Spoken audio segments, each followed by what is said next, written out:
Hello and welcome to another Magic the Gathering draft video. It's Al here with How to Draft MTG. Hope you're doing well. Welcome to the video. I released a video called How to Read Signals in Innistrad Crimson Vow just yesterday, I believe. And we're going to put those theories into practice here in a real-life Innistrad Crimson Vow Premier Draft.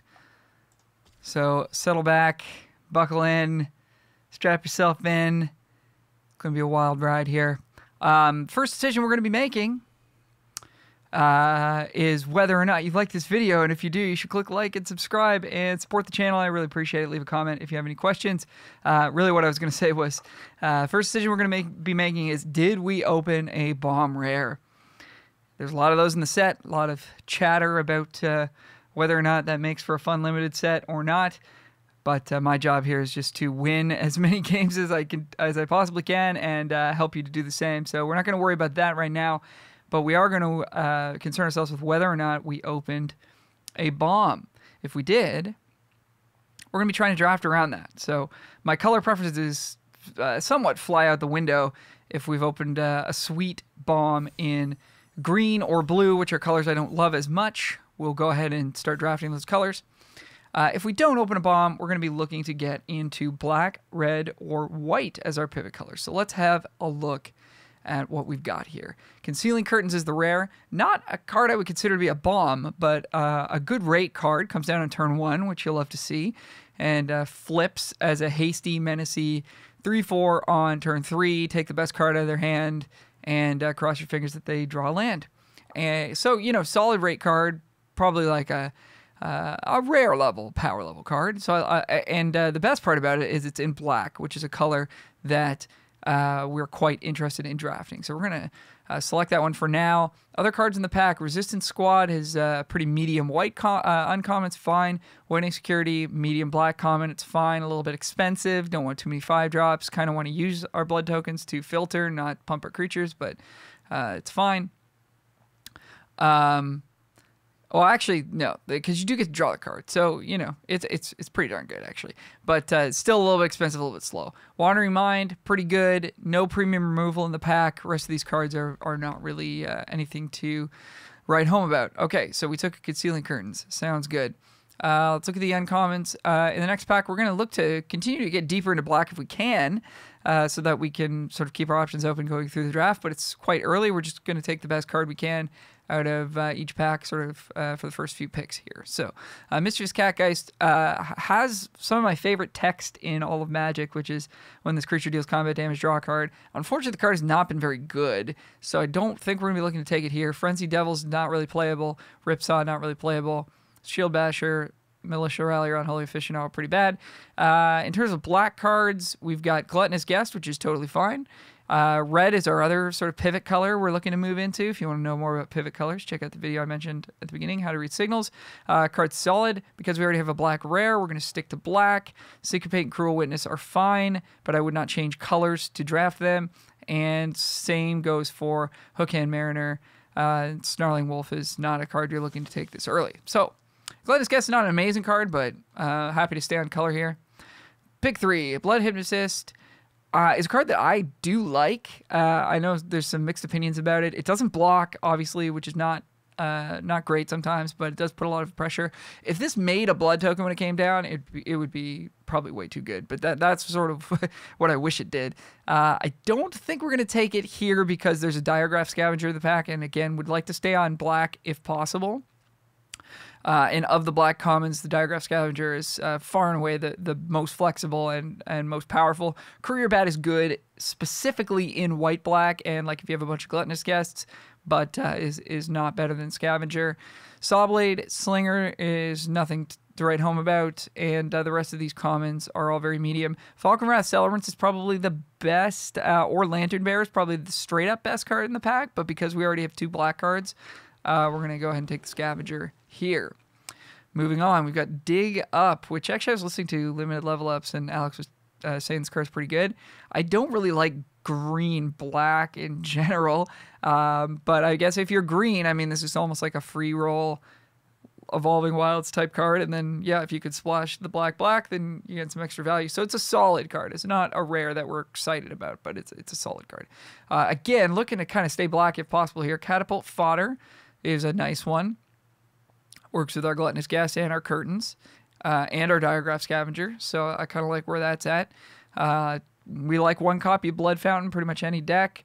And the Socialite is quite good too. The Gargantua, not as interested in, as the Exploit deck has not really come together all that well without powerful uncommons. Ancient Lumbernaught is like the worst version of Catapult Fodder, and it's 2 colors. So if we're looking at that, then we should just be taking Catapult Fodder, which is what we're doing. Next pick. So now we're really starting to see, are we seeing cards of a pivot color being red, black, or white, or are we seeing, you know, rares or busted cards of a different color? Patchwork Crawler, not what I would consider a busted rare. It's a fine rare, so we could consider taking that. I like how much red we're seeing here. Blood Petal Celebrant is a card I like quite a bit more than I think a lot of people, and Sanguine Statuette is a totally serviceable card as well. Basically anything that says create a blood token on it is quite good. So I think it's going to be one of those 2 cards. There's also a Reckless Impulse. Any of those 3 would be fine with me. I would rather be black-red than black-blue. So that's my reasoning. I'm going to take the Celebrant. It's a 2-drop that attacks. Sanguine Statuette is also a 2-drop that attacks, but it's a little more conditional. But we could pick it up here. But yeah, seeing those 3 red cards all together is giving us an inkling that red might be open from the right. So we want to sort of start to figure that out here and decide what color we think is most open from our right as the packs are moving towards us from our right, and they will be again in pack 3. So if we know what's open from the right, we can profit from that in pack 3. So seeing more red Statuette, I dig it. Could be a little bit underrated by folks. Not a huge fan of the Raconteur, even though it looks kind of dope. The spells thing hasn't really happened. Ragged Recluse is also solid, but I do like cards that make blood. It's, you know, it's close actually, because we don't want to get too deep into red in case it turns out to not be open, because it certainly looks like we are black, and it looks like black is kind of flowing here. Restless Bloodseeker is a card that I think is pretty darn good, and you know, I think the community at large thinks it's good. I know it's another thing I heard on Limited Level Ups this week, which is a great podcast if you want to up your limited game, is that this card is a little bit overrated. So to see it pick 7 means that black is probably open, and you know, I'm definitely down to take this pick 7. It's a 2-drop. It works with Catapult Fodder. It creates blood for us. So all we need to find now is, you know, maybe some more Gluttonous Guests or ways to gain some life. To really make it tick. But I mean, 2-mana 1/3 that, you know, is kind of a priority for our opponents to kill. I think it's pretty good. Cobbled Lancer is a little bit awkward, even though it looks amazing. Steelclad Spirit is fine if you're in blue-white, but we're definitely not. And then for us, it's either Kessig Flame Breather, which I think is solid, or Blood Fountain. We're going to go with the Blood Fountain. These cards I think are close in priority for us, and because we're not 100% certain that we're going to be in red, I think we just take the black card as a little tiebreaker there. Not much to talk about in this pack. I think we just take Lacerate Flesh. It's not a great card, but we don't have really any removal yet, so we'll want to make sure that we do have access to some. And neither of these cards are worth moving to white for, and none of these cards are worth moving into blue or green for. So easy pick there. Pick 10. So Syncopate and Cruel Witness coming back around is kind of an indicator that blue is not really being drafted at the table, because these are both solid blue playables. So that kind of makes me want to jump on one of them. Bots want me to take Cruel Witness. I can dig it. I think Syncopate's slightly better, but we'll keep that in mind. That could be a little anomaly there. We did see the blue rare as well, so it's possible that there's something there. And given just tough. I was going to say, given that maybe blue is the color we're supposed to be expecting to see, I'm going to take the Doom Dissenter because it's so good in blue-black. The Bat is really good in black-white, which is kind of where we want to go with this Bloodseeker, but we really have not seen any white. So we're going to rule out white as being a possibility for us. I think we're on black as our main color, and we're going to pivot between black-red and black-blue, depending on what we see in pack 2. Didn't get a huge indication that red was open. We sort of saw little inklings of it. Didn't get a huge indication that blue was open either, but we did get past that rare that we shipped, and then seeing the Syncopate and the Cruel Witness so late certainly was something. Now, if blue-black's going to work, we need to get really high-quality cards. So we're hoping to see like Biolumag, Diver Scob, Fell Stinger, Hullbreaker Horror, which we're obviously taking here. Kind of slow-rolled that, but this is a bomb. So the fact that we sort of picked up a little sniff of blue towards the end there means we're pretty happy to take this horror and see where it goes for us. Fortunately, for us, there's no good black cards in this pack aside from Scavenger, so we're not like humming and hawing over taking like something like a dry, which we know is going to make our deck, versus this rare, which if we get cut out of blue, or we were wrong, if we misread the first pack and blue doesn't come back to us later, could become a bit of a liability for us in the draft. Okay, moving on here. So not seeing really, I was going to say we're not seeing red, but we kind of are. Dominating Vampire is pretty good. The Steel and Sack thing's not really a thing in this format as far as I've found. So I think we're looking at taking a black card here. Since we are pivoting, anytime it's kind of close, we want to stick to black so that when one of these colors, red or blue, presents itself as not being available, or one presents itself as being super available, we can make that move and we're not dropping a ton of playables. So we're either taking Gluttonous Guest here or Ragged Recluse. And for me, I think it's going to be the Recluse. I imagine there are a lot of folks who want to take the Guest. The Scavenger is also great, but we just don't want too many high-cost cards. I just want to make sure we have enough stuff to do early on in the game so that we can kind of try to put some pressure on our opponents so that they're kind of playing from behind, and then we can resolve our big stuff and shut the door. So this is a bit of a decision time pick. We could take Evolving Wilds and just sort of say, hey, we're not ready to commit yet. We'll just take a fixing card, which I think is a fine choice. We take Screaming Swarm as like a good top-end blue card. We don't have much top-end yet. We could take Blood Petal Celebrant or Belligerent Geist as, hey, let's get into red. Looks like red's flowing, and we might see it again in pack 3. Any of those are worthwhile. I think because we have the horror, and because I did say at the beginning of the video, if we have a bottom rare, we want to draft around it, I'm down to take the Swarm. Also, because we've been taking a lot of 2-drops, we're not too worried about our having too many top-end cards. So there we go. All right, Desperate Farmer is a card that I think performs well in blue-black. This is something that's sort of it's worth picking up things like Mind Leech Ghoul, I think it's called, the 2/2 that you sack a creature and they exile a card.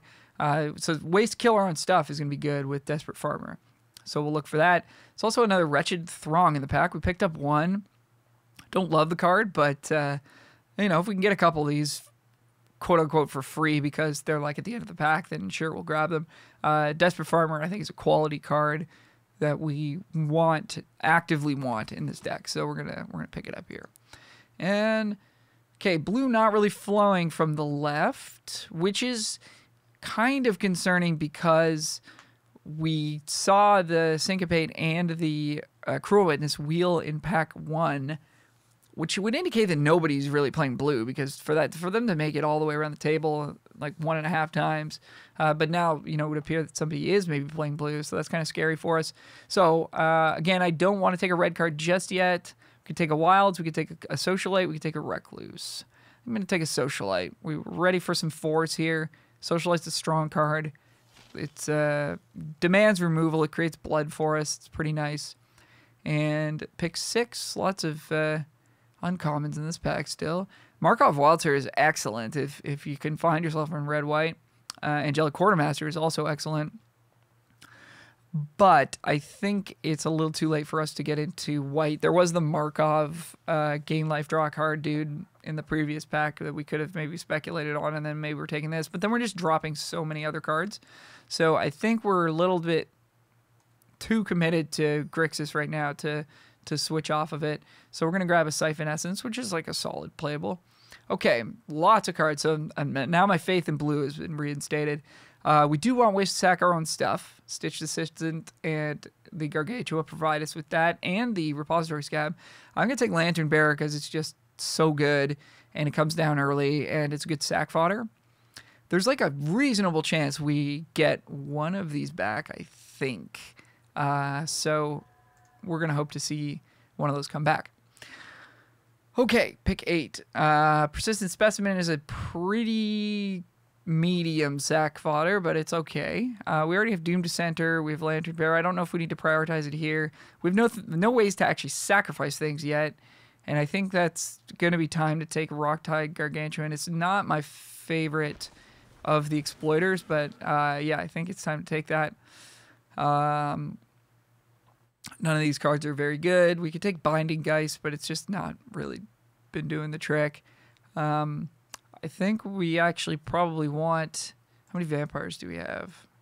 I think we could take Wedding Invitation. We could take Steelclad Spirit, one of the two. We'll take Wedding Invitation. I don't think this pick matters. I feel we're fairly unlikely to play anything that we pick there. Okay, here's a Spirit. So we could put this in our deck if we need early plays. This does block quite well. All right, Alchemist Retrieval, Dreadlight Monstrosity, Steelclad Spirit. All these cards fairly bad. We're good for top end. I'm going to take the Retrieval as a cheap interaction spell. And we'll just take Fear of Death for no reason other than to cut blue. And whatever. None of these cards matter. Okay, so I think we're certainly blue-black at this point. To put these red cards away. We never saw a reason to really want to jump into red. We still don't have good removal, which is a little bit troubling. We really want to have a copy of Bleed Dry or 2 would be good. Or, you know, Hero's Downfall, Parasitic Grasp. All these cards would be excellent for us. Even a Diver Scob is kind of like removal as well. Rocktide Gargantuan, not so much because they just sacrificed their worst thing. So, I want to take Gifted Fangs out of this pack because we need ways to interact with our opponent's early creatures. So it's not the best way to do that because we don't have... or like there's a lot of things you want to kill early in the game that are vampires, and that doesn't help you do that. Edgar's Awakening, also not bad. I could see an argument for it because we could like discard Hullbreaker Horror and then, you know, reanimate it or whatever, or like it's a good card. But I think we need removal badly enough that it's correct to take the gift there. In pack 3 especially, you're really just looking for like what does this deck need and filling those roles rather than worrying about, well, this card's technically better than this card. It's like it doesn't matter at that point. You need to fill roles that you need to fill. So we already have a Screaming Swarm, so we won't take another one of those. I think we'll take a Doomed Dissenter. I know we don't have a lot of ways to sack yet, but it's a nice early play, and hopefully we'll see a couple more Exploiters, and that'll make this worthwhile. We already have a Blood Fountain, so I don't think we need another one of those. And the Catgeist just hasn't really gotten there for us thus far in the format. All right, real happy to see a Bleed Dry here. We'll just pick that up and move on. Also, it looks like the Wretched Throng thing is probably not going to happen. We don't really need to make it happen because we have double Doom Dissenter, Lantern Bearer as things to sacrifice. Probably not going to play this Selhoff Entomber because we don't have any Disturb synergy, but this is an easy Bleed Dry, and we're very happy to see it. As I say that, another Wretched Throng in the house if we want it. Dying to Serve. Whenever you discard one or more cards, create a tapped 2/2 black zombie creature token once per turn whenever you discard. So that's good with Self-Hoff. It's good with Blood, of which we have not a ton. I wonder if we can even play Restless Bloodseeker. 1, 2... There's a Skywarp Scob that I'm not keen on. There's Diregraph Scavenger, which I am kind of keen on. There's like a weird world where like we get Gluttonous Guest, Bloodseeker, and this out, and then we're just making like a free 2/2 every turn. But that doesn't even sound that good to me as I'm saying it out loud. Okay, Bleed Dry number 2, thank goodness. Okay, this deck is now like palatable. We just start thinking about making cuts. So I think it's going to be probably the Throng at this point because we don't have any multiples of it, but Selhoff Entomber's next on the list. All of these 1s are reasonably good. So I think we can continue to rock those. Our 3s are good. Our 4s are good. Our 5 is kind of a necessity at this point with the Dissenters and the Desperate Farmer that want it. This pack's kind of brutal for us. I guess we'll take Persistent Specimen. It doesn't really matter. We'd like to see an Evolving Wilds too. I know we've passed 2 of them, but You know, a guy can dream. Pick 7. Mind Leech Ghoul in the house. And very easy pick. Child of Pack is a busted card. That's pretty late for that to be rolling around. But this is what happens in Pack 3 is when the color pairs are open, you get hooked up with these things. So, you know, for whoever identified red-green was open, they're getting rewarded. Cool. That's not to say we made a mistake. I think we're in the right deck, but for our seed. But, you know, somebody's going to profit from that, and that's good for them, hopefully. Okay, Diagraph Scavenger, Grizzly Ritual. We got double Bleed Dry, so Grizzly Ritual goes down in value a little bit, but we also have, like, double Diagraph Scavenger already. Boy, that's tough. I think we'll take the Grizzly Ritual. It's still nice to have ways to kill stuff. And then from here, so I think the Entomber can go. Still need to cut one more. I'll take a Siphon Essence. And we're going to just sort of round out the draft with some jank here. Unhallowed Phalanx, not a very good card. Serpentine Ambush is pretty bad. Ooh, Blood Fountain number 2 could actually make the deck. That's kind of sexy. Okay, so we're cutting 2. See how many creatures we have. This is a format where I believe you want to be playing about 15 creatures no matter what the deck is. Maybe in like a blue-red deck that's heavy on the Flame Breathers, you want fewer than 15, but it's hard to imagine. So we're at 16, so we don't want to cut too many. We cut like a creature and maybe a spell, and we're going to be good to go. So you type T:creature at the top there. It separates your stuff, and that's real handy for seeing where things are. So when you look at your curve, you've got kind of like, you've got one big curve, which is like, you know, all your cards together, right? But the kind of the more important thing is these 2 smaller curves that exist when you separate your creatures out. So your creature curve is actually way more important than the curve of all the cards in your deck combined.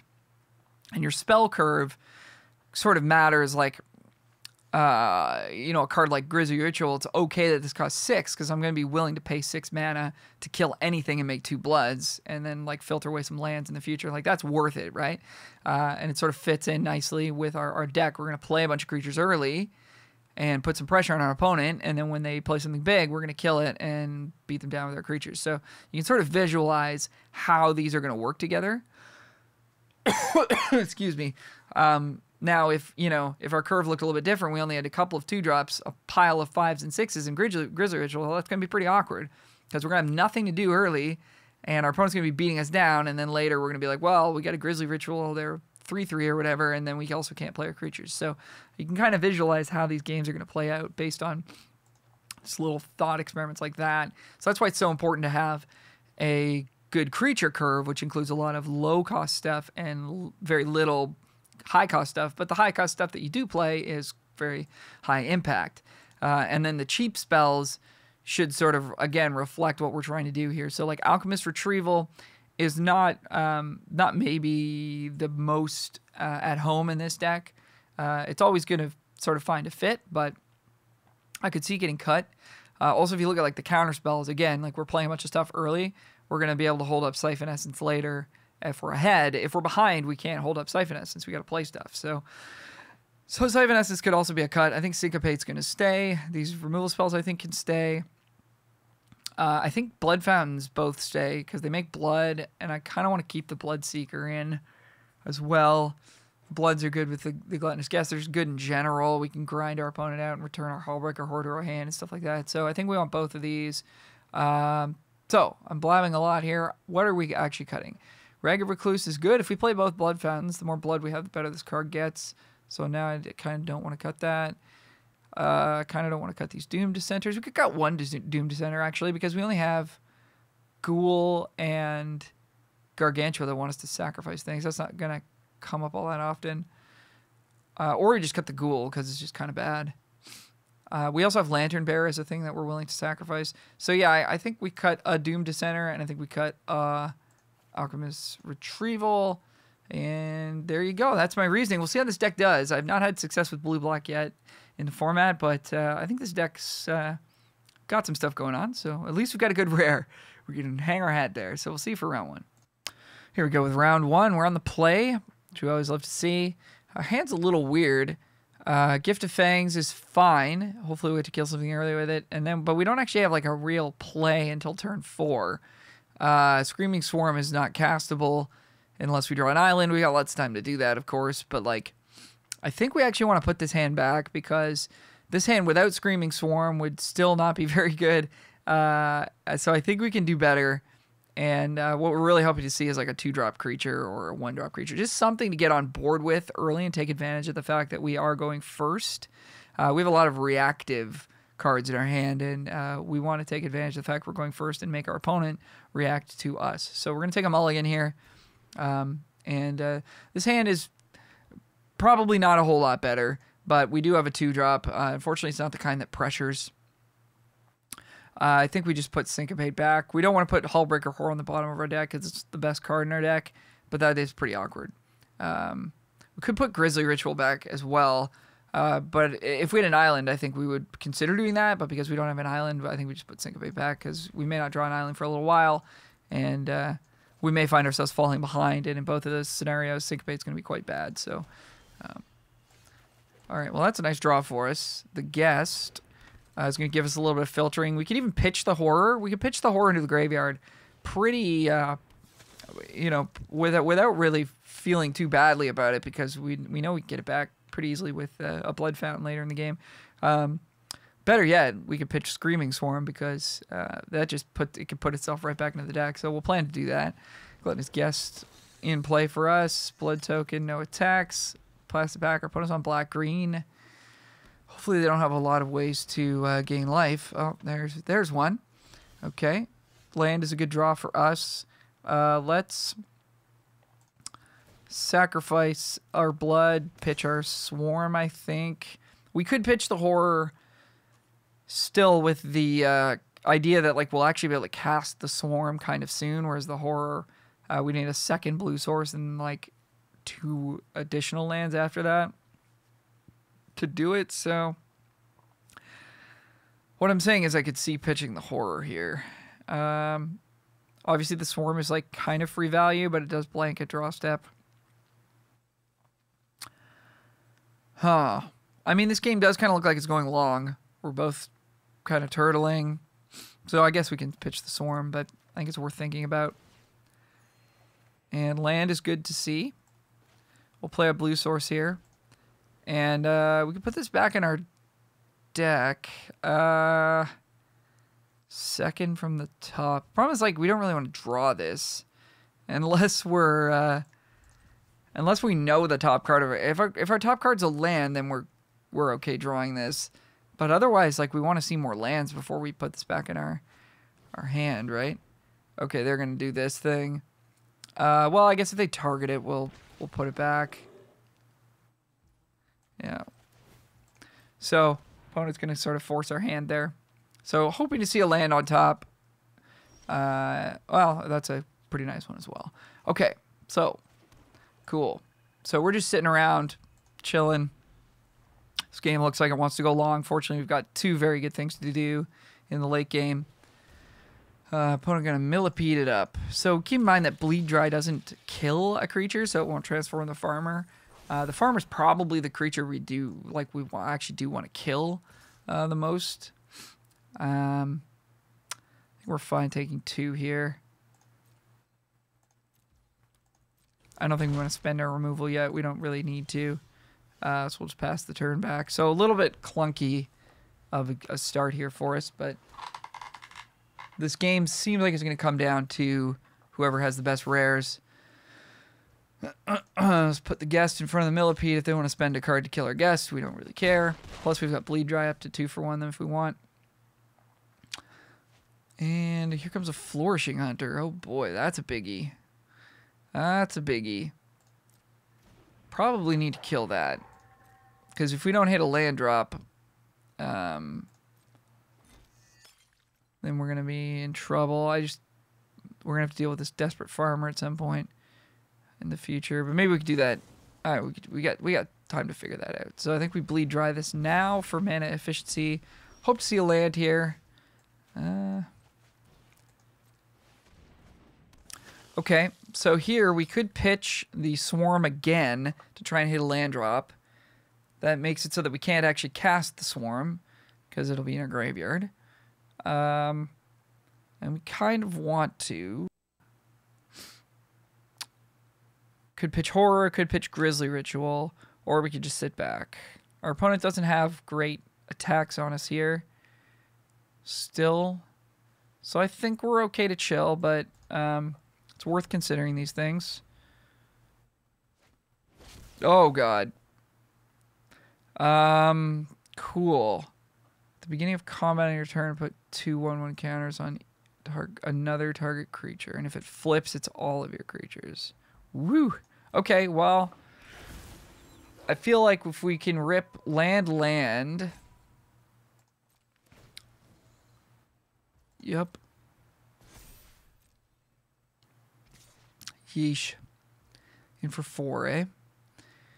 So, I mean, we could triple block, but then it's got Death Touch, so that's bad. Let's see what we draw here that might inform. So what we're going to do is we're going to discard Screaming Swarm is no longer good. So what needs to happen is we need to draw an island and another land over the next 2 turns. Next turn, play Grizzly Ritual on probably the Scavenger.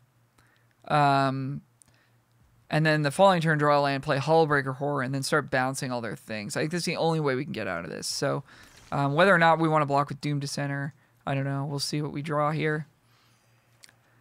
Diregraph Scavenger. That's not bad, actually, because that'll trade with one of their biggies. So I think we can chump here, save some life total, try to get back in this. Okay, really need to be seeing lands, and that's pretty unfortunate that we're not. Okay, Diregraph Scavenger I think is still the play. We can exile their Gluttonous Guest, and we've got a way to trade off, so that's a solid way to go here. But yeah, I mean, this card's like pretty close to unbeatable. Unfortunately, it's the problem with playing, even though we have rares of our own, it's like sometimes your opponent casts their rare first, and then you're not doing so hot. Okay, Blood Fountain. I still think we can get out of this, but I mean, okay, Screaming Swarm's gone. That's okay. We know that card doesn't matter in the grand scheme of things. Hexproof, man. Come on. So unfair. Okay, so they buff their Scavenger. I think we want to trade here.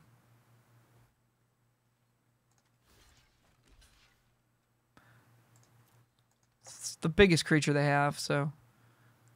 Also, they can just pass the turn at any point and make our lives pretty miserable with this stupid thing. Oh, man. It's mythic, at least. So you don't run into it every match. Okay, opponent's considering a move here, potentially. We'll see what they do. All right, nothing happened. Opponent flips their Depraved Harvester, which is pretty good for them. Okay, so we can block and kill the Harvester with our Socialite. I think we do want to cast Grizzly Ritual this turn. Probably want to hold on to the Recluse, because if we do get the Horror down, then we could like follow it up with a double spell turn and really set our opponent back. Plus getting access to the blood is going to be helpful to us. So I think we just Grizzly Ritual the Scavenger away, and then at least... I mean, I guess then they put 2 counters on the Harvester. It becomes a 6/5. We could double block it. Not that we really love that. I mean, they've got so much equity here in their blood tokens and their fountain. I mean, we're going to be in trouble. We're in big trouble. But yeah, I think we do this. And they just get all this stuff back to their hand at some point. So, but I mean, you know, I still feel like the Horror could get there. Land for our opponent. And they're just going to pass the turn and flip the Caretakers. That's going to make life difficult for us. Okay, we found our land. All their creatures now have hexproof. Well, that doesn't help our... all their permanents have hexproof, so our horror doesn't do anything. Okay, so we can concede this game then, because we can't ever beat that. All right, so, you know, that happens sometimes in this format, and all you can do is move on, so we'll see for the next. Okay, opponent goes first. Our hand is functional. It's a little awkward. Syncopate at 2 mana is okay. Hopefully they'll play a 3-drop that we can counter, and then we can sort of get to doing our stuff.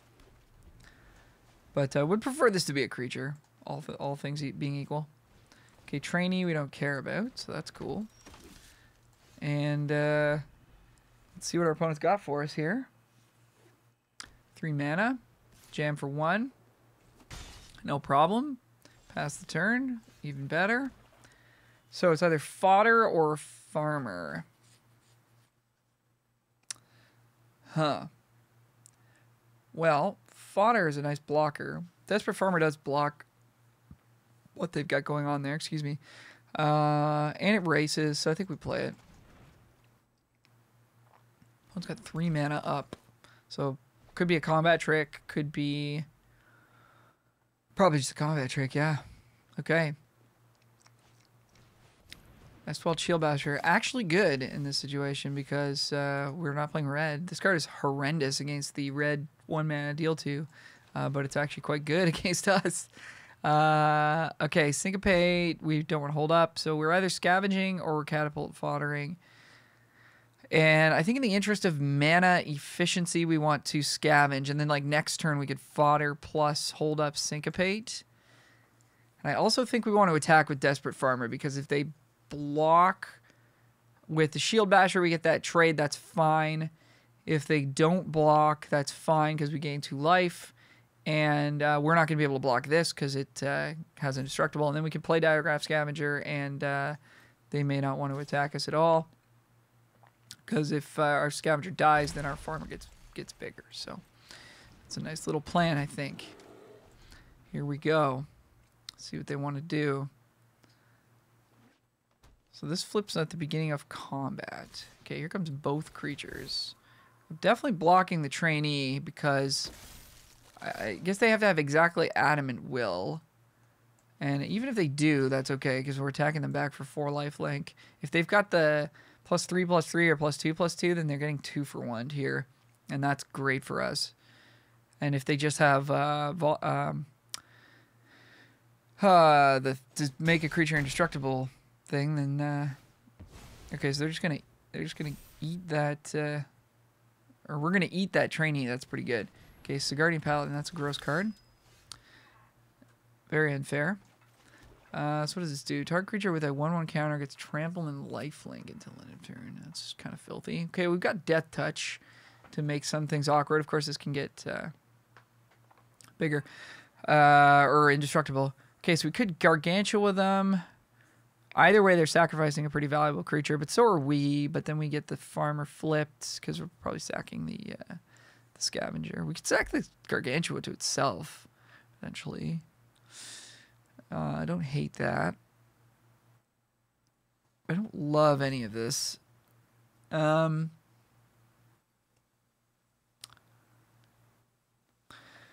it is kind of a plan for them to just give the Shield Basher lifelink and trample and just start attacking us. That's pretty hard for us to race.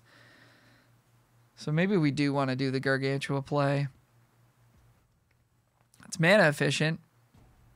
But I also kind of just like... I like holding up Syncopate as well because then we don't get dunked on by another Averbrook Caretaker or something of the sort. So I think we should go with the fodder here. I think this would be an easier decision if we had a Doom Dissenter or something. I think we just rock the Gargantua because it's a pretty favorable exchange. But right now it's like... I think our creatures are of similar value to our opponents. Theirs are definitely slightly better than ours at the moment, but...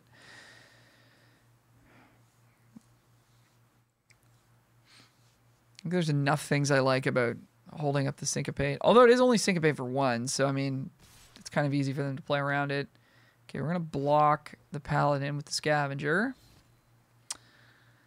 See if that's any good. So I wouldn't mind the trade here. Don't like this card all that much. Yeah, I think it's worth going for the trade. Opponent's probably got a trick.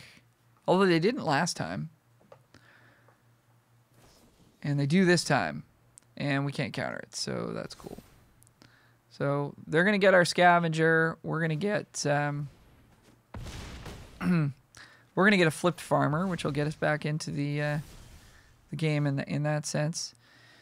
And we're kind of in the same spot we were before, eh? Except that I mean, we could sacrifice. We could do the Gargantua thing again. Essentially just 5 mana, kill one of their creatures. Huh. Maybe we should have just done that last turn. What else can we do? Ragged Recluse, hold up 2 counter spells is fine. And then like next turn we could Gargantua away the Recluse and kill a creature. I don't hate it.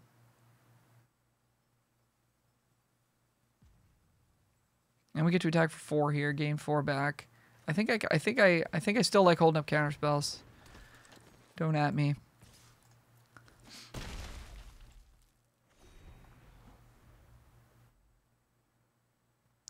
Because we can race 4 lifelink versus 5 lifelink. Like, that's not all that meaningful. But we're not going to be able to deal with them playing something absurdly large. So I think we do want to have the counter spells up where it makes sense. 2 1/1 counters on it for each other non-token human you control. So this is going to be a 5/5 with Ward 2. That can get buffed by this thing. I mean, that's pretty tempting to counter here. Yeah. I think we go for it. Spends our mana, gets us a blood token. They follow it up with something nasty. That's going to be sad for us. Okay, in comes the Paladin. Block with the fodder. See what they got. It's a free attack for them, kind of. So I don't think they want to block with it. And we obviously can't kill it in combat. So attacking with it represents a combat trick, which I think is like a good play to make. But we're going to call the bluff because we want to know if they have it. Okay, they're showing us they don't have it because they're not attacking with it. Okay, so we know they don't have a combat trick. They're getting in for 5. They're going to give it lifelink. And this game's going to go on a little while longer. But we're going to resolve the Gargantua this turn. We're going to sack the Recluse. Or we could play Scavenger, hold up Syncopate. I don't think it's worth it at this point, though. Syncopate is too low impact. Okay, so let's see what our opponent wants to sack. I think we sack the Recluse.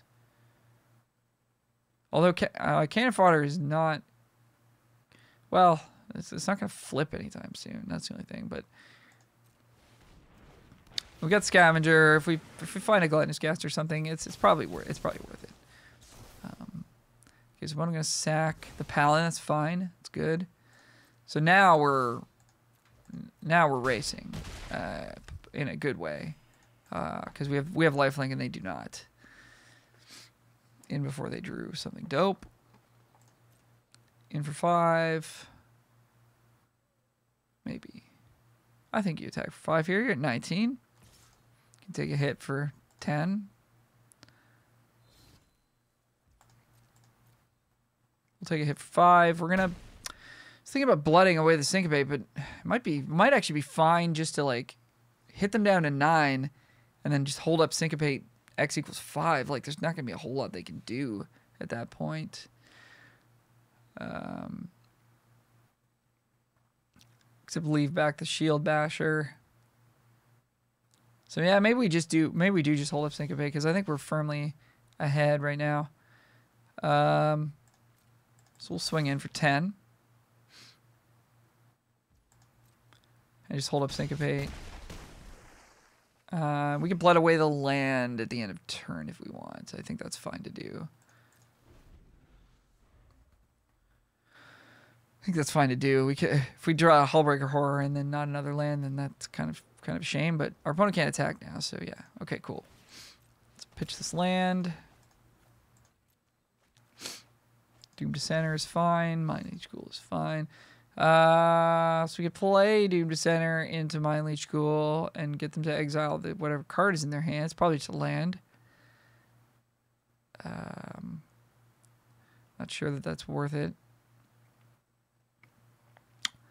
I think we just get in with both our creatures. We get a trade. They go to 5 or 4. And probably just go from there.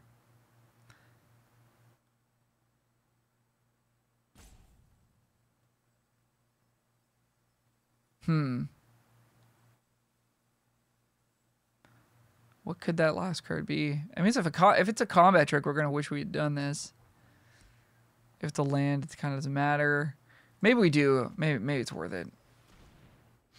We still get to hold up Sync for 1, which is not very good against what they have. But I'm thinking like even if they were to draw something big, we'd still just probably kill them the turn after anyways. And that was a Piercing Light. Okay, so the card didn't really matter. And we can attack with all 3 of these because if they block Catapult Fodder, they die. So they're going to block the Gargantua, go to 4, and it's now or never for their bomb if they have one. Appears they do not. All right, on to the next. Opponent goes first. We've got a nice curve here. 1, 2, removal spell, and a 4-drop. So we're pretty happy with this. Start with good old Lantern Bearer. Opponent's got Sporeback Wolf for us. Could kill it with Gift of Fangs, but we're not too scared of it right now. So I think we'll just go Ghoul. Definitely not going to exploit. And then maybe next turn we'll kill it with Gift. The Wolf, that is, if we feel like we need to, but they might play something better. Interesting. So now if we kill the Wolf, this can't attack, which is kind of cool. And then we can hold up Syncopate for 1, which is kind of nice as well. Okay. So I think it makes sense to do this. And we'll swing for 1 in the air. And then hopefully counter a 4-drop from them. Oh yeah. There we go. That's nice. That is nice. Concealing Curtains, or Blood Crazed Socialite. Probably better to go Curtains and transform and see what they've got. Trying to mess up their next play. Yeah, because this is not like a tap ability, so we could do it right away. See if we can mess up their next play. Wolfstrike, Fierce Retribution. Probably Fierce Retribution, right? It's less expensive. We're attacking. We're going to want to attack next turn with the Revealing Eye, so yeah, we can definitely get rid of that. So our opponent had another look for something, and they found something good. Griffwing Cavalry. We can still attack with the Eye. If they double block, we get the 2 for 1 off of Bleed Dry. I suspect they will not double block. Oh, we should have attacked with Bear? No, we would have gotten blown out. We could have killed Griffwing Cavalry and then gone for that. When this attacks, you may pay 1 and a white if you do target attacking creature against flying. So we either want to Bleed Dry that now, or we're in for like some racing action here. They're 14, we're at 18. We have to spend mana. They're hitting us for 6. We're hitting for 3. They're hitting us for 6. I don't like it very much. I think we'll Bleed Dry it.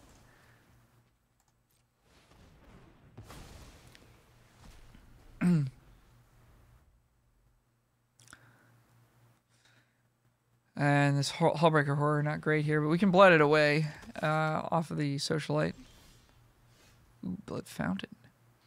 Okay, so they could double block, which is annoying. Kill Rallier. It's not the worst trade in the world for us, especially because we have Blood Fountain, so we're getting stuff back later. And we're going to have a Blood Cray Socialite in play as well that has Menace. So I don't mind attacking with this.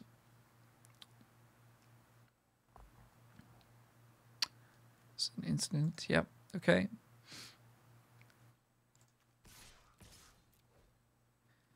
In for 4.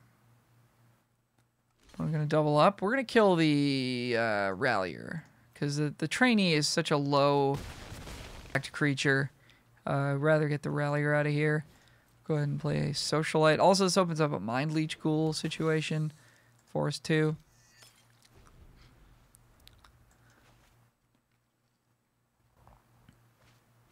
Scare's Imprisonment, that is fine. Okay, cool. Gluttonous Guest, Blood Fountain. Probably just play both of those, right? I think so. So let's get in for 3. So as we can see, our deck does not have a ton of closing speed here. So we are in danger of just losing to random rares because we don't kill all that quickly. But if we can at least get ahead, it makes it harder for our opponent to catch up, right?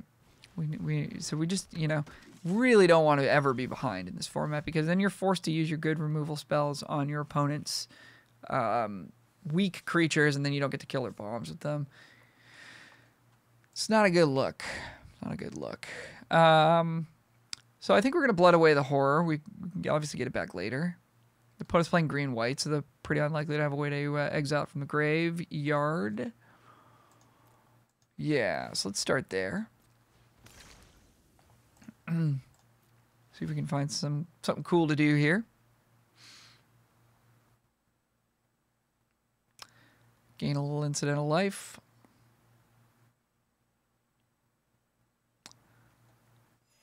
And I mean, we're hoping to see an exploit creature would be pretty cool because we could then kill. We could sack our Socialite for value. But I mean, the only card that in our deck that lets us do that is the Gargantua. So I think we'll play a land here. We'll use the Blood Fountain to get our creatures back from the graveyard and just swing for 1 here, I think. Trading off Mind Leech Ghoul doesn't seem great here. Opponent's at 9.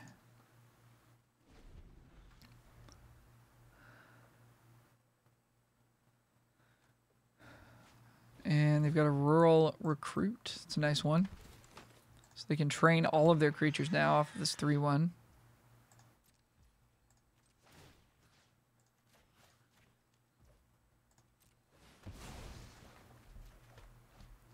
We're gassing up.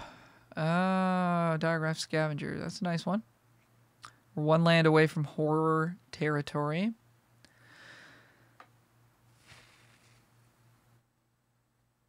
Do we need to attack with Mind Leech Ghoul to provoke a trade? Now I don't hate it because those trainees are going to get bigger. So I think we will do that, and then we'll play Scavenger, Curtains, and our land. And guess at least can eat 3/1 on attacks.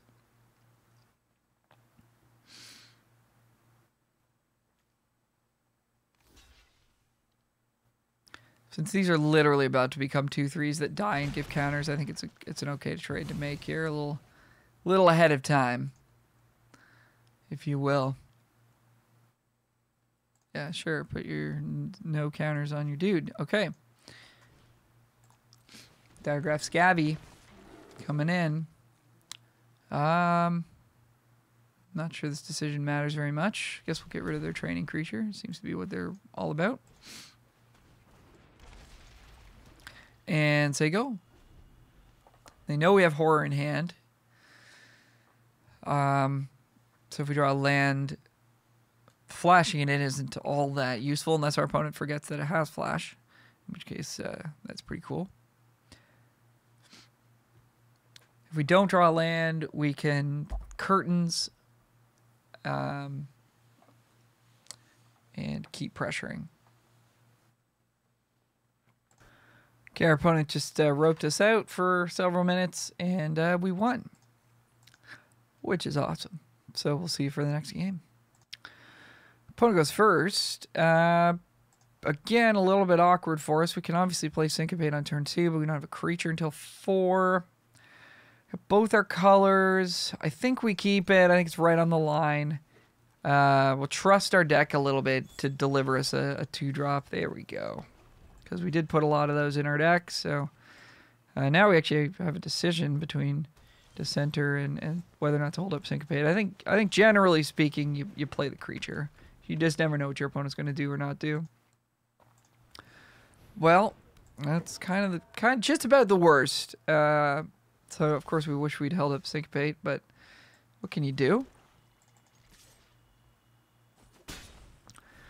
So I guess they can freeze our thing now. That's kind of okay though. And in for 3. So we need to find our little -2/-2 aura. That'd be nice. Be nice if our opponent would play something into our counterspell too. That'd be cool. They may have a counter of their own here. Didn't think about that, did we? Well, we have to try to get on board and do things. Let's see, they do have the counter. Oh boy. Well, I don't think we made a wrong choice there in not holding up the counterspell, or it's just that I mean, we did in retrospect, but you just never know what your opponent's going to have. They could have just as easily just had Militia Rallier or something, right? Which we would have been like, whatever, we don't care about this card. So, Dream Shackle Geist, on the other hand, is a bomby bomb. Okay.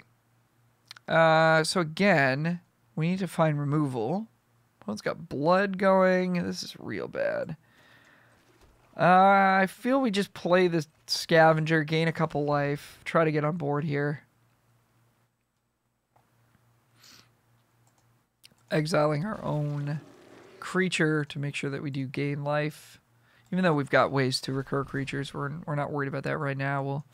We can recur these Scavengers instead. The life is too important right now. I'm going to probably freeze the Dissenter again. Yeah, I like it. For 4.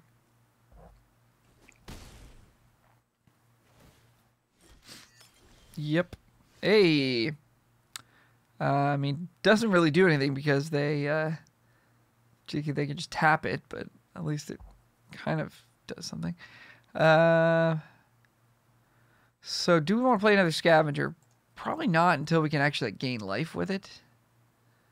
So it might be fine to hold up Syncopate at this point.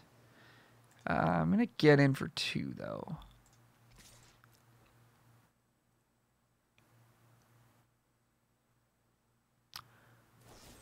Fierce Retribution. That's fine. Okay, well now we can scavenge.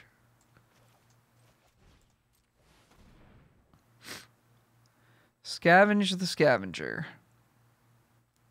It's a lot of recycled meat. Okay, relax. Over there. Well, this is a game plan. Play an unbeatable 3-drop flying creature and back it up with counterspells. This is a game plan.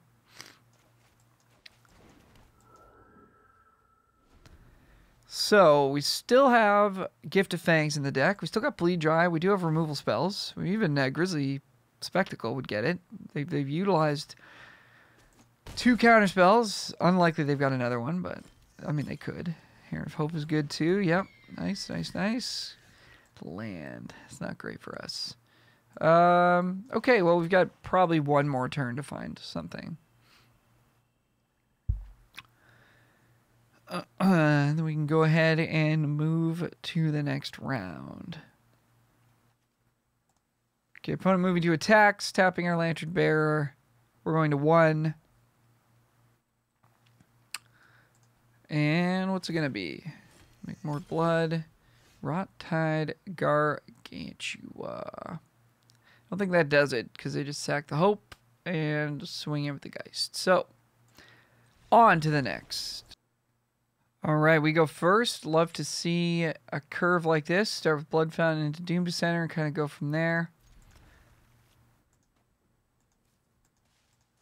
So, I mean, the losses that we've suffered in this run are have pretty much been unavoidable. Just non games, and that's just part of the format. So the only thing I will say is that our deck, and this is why I'm not a huge fan of blue and black blue. If I'm gonna be blue, I'd like to be blue white ideally. Is because our deck does not pressure super heavily. So in that first game, we were kind of in a bit of a stalemate. Opponent resolved the bomb. We couldn't beat it, and we just went on to lose. In the second game, if we were playing a bit more of or the second game that we lost, if we were playing a bit more of an aggressive strategy, we may have been able to sort of outpace the Dream Shacklegeist a little bit. But even then, I don't know. Even if we had like a 2-1 that was attacking them, they can just freeze it and just go to town on us. So really, we would have just had to have like been in red and have Flame Blessed Bolt to have a chance against that one. So just part of the format. Not all formats are like this. This is kind of the first one in a long while where it's felt like you've got a lot of these sort of non-games. We're gonna blood away a land. We may draw Lantern Bearer, so we want to keep our blue mana available for that. We've got a lot of lands going here, so it's nice to just sort of cycle through those, try to get to the good stuff. Also could have just drawn any 2-drop and played it there as well, so that's why we did that. Boning Statue. Okay. I mean, do we want to bleed dry the mana creature or the thing that they cast with the mana creature? And I think the answer is kind of both, actually. I mean, the mana creature isn't as scary because if it flips into a 5/5, we've got Diagraph Scavengers. But if they play an unbeatable bomb, then we need to have bleed dry available to deal with that. So again, like if this Doom Dissenter was a creature that like could attack well, this would be we'd be in an okay spot. But because it doesn't attack very well, we're kind of at the mercy of whatever our opponent wants to do here. And our plan currently is to sort of like use these scavengers to trade 1-for-1 and then get them back later. And that's just it's not good enough when people have rares in their decks. So, I mean, we could draw our rare and cast it too. That's something that could happen. But I hope my point is clear that like being able to apply pressure to your opponent is so much better in this format than not being able to do that. Yeah, because start doing things like this. I mean, this isn't very good against Diagraph Scavenger per se, but let's jam for 2, I think. Let's apply a little bit of that pressure. We've got Blood Fountain, and I think we just cast the other Scavenger. We don't get to gain any life off of it, but or we could get in with the Doom Dissenter if they want to eat it. It upgrades to a 2/2, and then we could exile it and gain some life. But we're not really under any damage pressure at the moment, so I think it's good to probably just play this Scavenger as a 2/3. We'll get them back later with these fountains and get to gain life at that point. So I'm not too concerned about that right now. All right, we'll get him with just a Scavenger. I don't see a reason to just let them eat the center. This is going to keep growing anyways. We'll play the land here.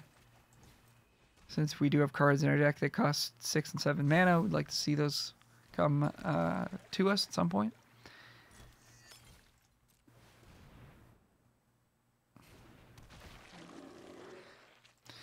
And pass it back to our opponent. So at least we're ahead on board for now. See what they want to do here.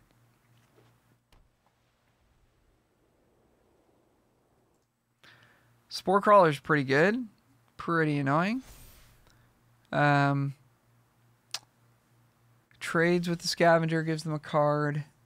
Alright, well, we'll blood away a land, see what happens. And then maybe, really don't want to use the Bleed Dry on the Spore Crawler. I think I'd rather just give them the card. Bleed Dry is just too valuable. Could also sit back. Don't like that, though, either, all that much.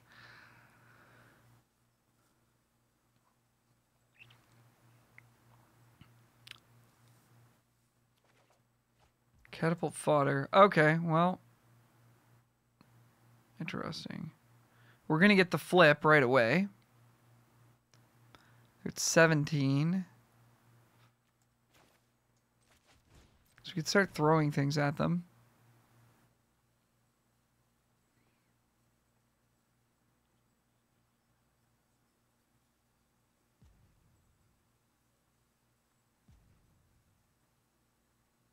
Still kind of feels like we do want to pressure them with the scavengers here. Even if it trades for Spore Crawler. We have so much equity in these blood fountains. 3, 3, 12, 13. It's just not quite enough to make me confident that we can get them dead. I think attack for 4 here. We at least get in for 2, because there's no way they're trading the statue off. Yeah. So they get to draw a card. It's good. It's good. I'm not saying it's not good, but I think it's the right play. Okay, so next turn, the beginning of your end step, if there are 3 or more omen counters on this, untap and transform. So they got big O's here. Hello. Hello. Okay. Well, we got a Death Toucher unblocked, so that's good for us. We got a Bleed Dry in hand. We don't need to cast it right now.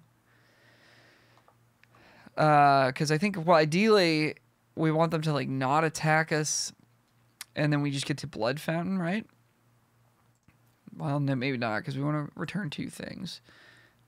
So we would like to catapult them then. So all that is to say, I don't think we spend the Bleed Dry here. I think we wait. Let's try to get some value out of the fact that we've got good blocks on their big things right now. But we're in a great spot. This could be a short run for us today. Distracting Geist. That's something we kind of want to Bleed Dry.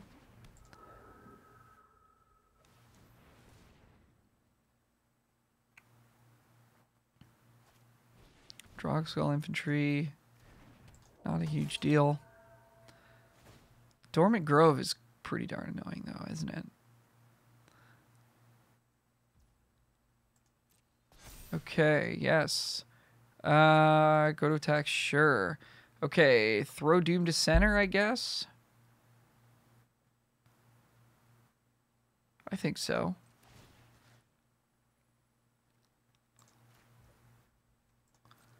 Pay 2 and a B. Deal him 1, get a 2/2. Nothing special, but that works.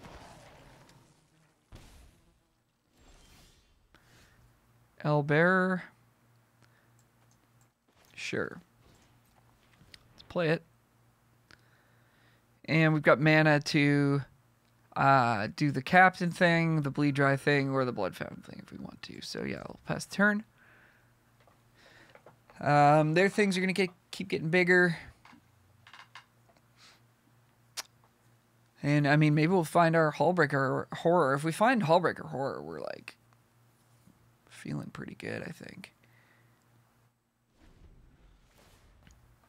I guess it's a little weak to Wolf Strike, which there's a good chance they have a copy of in hand. They haven't really been forced to, like, remove anything of ours yet. So we haven't really been pressuring them all that hard. They're adding a green. And they're playing another Hunter to gain 8. Again, feel like we just let this happen. Killing the Thresher doesn't really get us anywhere. Yeah, this Dormant Grove doing some work. Okay, attacks. What's it going to be? I still feel like they don't have great attacks. I would like to see them attack. I would like to trade the Scavenger off and rebuy 2 Scavengers.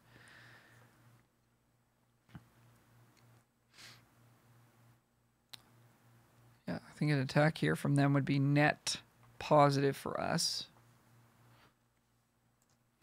Okay, opponent goes for no attacks. And passes the turn back to us. So, again, really don't want to bleed anything dry. Not super keen on using Blood Fountain, but I feel like we got to spend our mana on something here. We could sacrifice Lantern Bearer, and then it comes back and gives our 2/2 flying or whatever, but that's not that good because they're gaining life. Or they're at a very high life total. I guess it's not the worst. We're attacking them with a 3/3 flyer. Then we don't have like good blocks anymore because they can tap our scavenger. Come in with a bunch of stuff. Yeah, I don't think it doesn't feel right to go with the aggression plan at the moment. So I think we'll activate a Blood Fountain. Try to get a little bit of value going here. Get another Death Toucher into play. That should slow down their roll a bit. Get to gain some life this time too. Another Bleed Dry. Okay, happy to see that for sure. Yeah, so I think we just go Scav and Dissenter.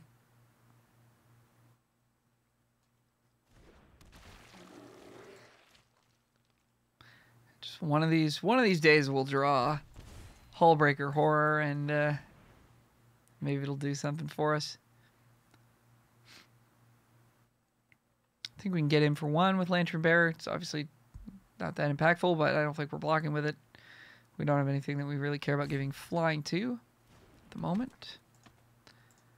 So in it goes. Every point of damage matters, you know?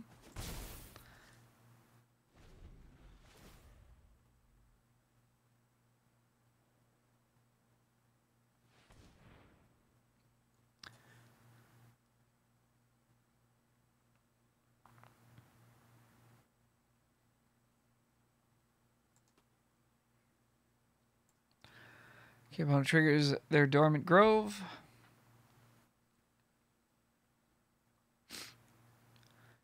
Pretty annoying card. Definitely a lot better than it looked, especially in situations like this. They're coming in with a bunch of stuff. Okay, cool. Tapping a Scavenger. Okay. Well then, it's probably time to block an 8/8.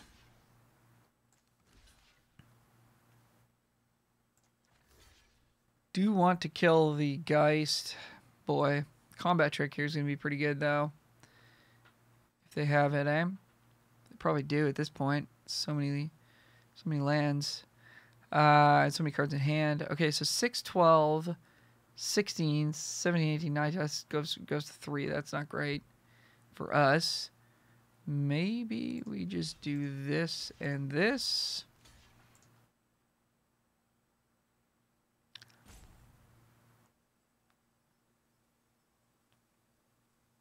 Take 7. Like, we don't really care if they kill the Catapult Captain, because we're not killing them with it at any point. What we want to do is preserve our life total. So I think this is the way we want to roll it. If they have +2, +2, +3, +3, whatever, let them use it here. We've also got Bleed Dry on the Geist on future turns. It's, you know, possible we should just take 4 and then try to engineer a situation where we can just Bleed Dry it in response. That's maybe actually the most correct play. Maybe we don't block with the captain here. They could have 2 tricks, in which case that play does become a little bit better. See what they want to do. Okay, here comes Witch's Web. Kind of knew they had it. So yeah, I think after thinking about it a little bit more, probably don't block there. On the Geist, try to get the 2/4 with the Bleed Dry. Okay, so we still have a Death Toucher, but that's going to be tapped now. So yeah, I think we're just passing the turn. And we're going to go Bleed Dry on the Geist pre-combat. Hopefully they waste a Dormant Grove counter on it. And that at least gets rid of it, and then they can't flash it back and have another tapper. And then I think... I'm not sure we want to activate this Blood Fountain until both Scavengers are in the graveyard. I think Scavengers are our best creatures against them right now. The opponent takes their turn. Militia Rallier is fine. Happy to see that, and now something better. Okay, so here comes the Dormant Grove counter. Let's get this the heck out of here so that we don't just die. Excuse me. Wolf Strike here would be pretty good. But I think this is the play we have to make based on where we're at in the game. Looks like they don't have it, or they're choosing not to use it. No fear. Okay. Block. Do we want to chump with Bearer? Save us 6 damage. Or double block infantry. Save us 3 damage. Lose 2 creatures. And they get to bring this back. They probably another combat trick. I think we just chump.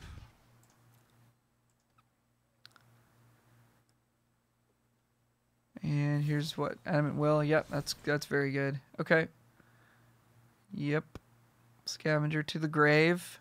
Okay, so if we draw land, we get to get both scavengers back,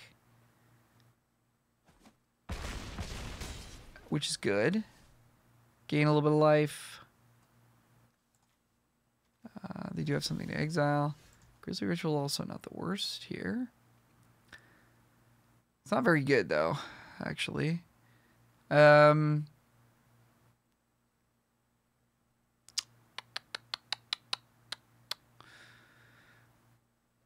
Really wanted to land there. Yeah. We're taking a pile of damage this turn. What other options do we have? We could get back Scavenger plus Dissenter. Have a way to block. We could get back Scavenger plus Catapult Fodder. But then we're taking 12, 13, 14, 15. We can block like one of these creatures. We could jump one of these. Oh boy, none of these feel very good. I think it's Grisly Ritual.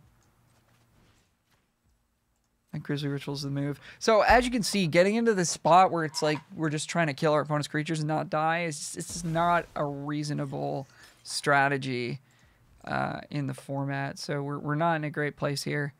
And, you know, just black-blue just not very good overall, I don't think, without real high-level synergy pieces that we did not find. So, not really a deck that we're super excited to be in. Okay, yeah, here comes a whole lot of stuff. So we're going to take 9 here. And I think we're probably just dead, unfortunately. Not a lot we can do. Just trying to think if we want to cycle the Bleed Dry for any reason. We're going 9 out of 7. They're going to have the same board next turn.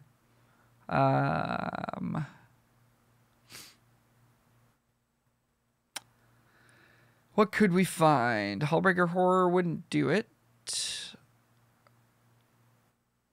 Bleed Dry in hand doesn't do it, but if we drew a creature that we could cast, like a Gluttonous Guest or something,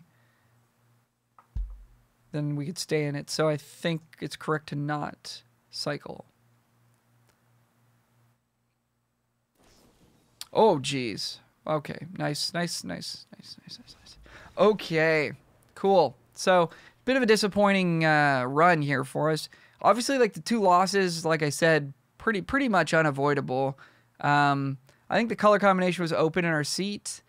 I don't think the archetype is very good for the reasons I've been discussing. In general, I think that first game we could have won with like a black-red deck. But, I mean, the draft gives you what the draft gives you. Black-red wasn't open. So, you know, we weren't really... It's kind of a moot point because we weren't ever going to have that deck. But the reason I say it is just to like look out for the archetypes that do provide ways to win those games if they do present themselves. And I don't really believe that any other archetype was presenting itself. Maybe black-white, maybe. But I really don't feel like we were seeing white. So, each draft is going to be different. You're gonna get what you get, and obviously, sometimes you're gonna lose to rares, and that's kind of what happened in this game. The deck I think could have won a couple more if we didn't run into some rares, but sometimes you run into rares. So there you have it, with a little 2-3 effort there. Hope to do a little bit better next time, but until then, talk to you soon. Bye.